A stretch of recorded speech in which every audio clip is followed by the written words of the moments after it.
একবার এক বাদশাহ ঘোষণা করলেন যে সমস্ত বিবাহিত পুরুষেরা দুটি লাইনে দাঁড়িয়ে পড়ো। প্রথম লাইনে যারা তাদের বউকে দেখে ভয় পায় তারা দাঁড়াবে, আর দ্বিতীয় লাইনে যারা তার বউকে দেখে ভয় পায় না তারা দাঁড়াবে। বউকে দেখে ভয় পাওয়া স্বামীদের লাইন বিশাল লম্বা ছিল, কিন্তু বউকে দেখে ভয় না পাওয়া স্বামীদের লাইনে শুধুমাত্র একটি লোক দাঁড়িয়েছিল।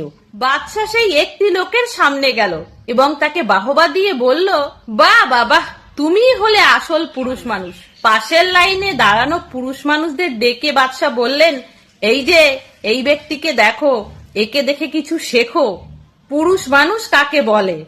যাই হোক, এত পুরুষ মানুষের ভেতরে অন্তত একজন পুরুষ মানুষকে পেলাম যে তার বউকে দেখে ভয় পায় না। তা তুমি কিভাবে বুঝলে যে তুমি তোমার বউকে দেখে ভয় পাও না? লোকটি কিছু বলতে যাবে, ঠিক সেই সময় বাদশা বাধা দিয়ে বললেন, একটু থামো।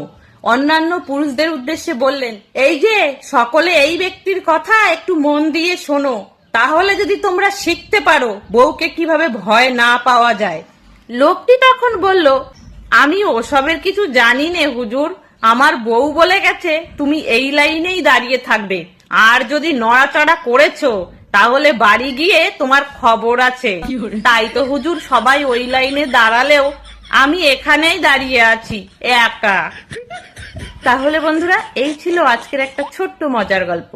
যদি ভালো লাগে প্লিজ লাইক করে দিও, সাথে কমেন্টও করো।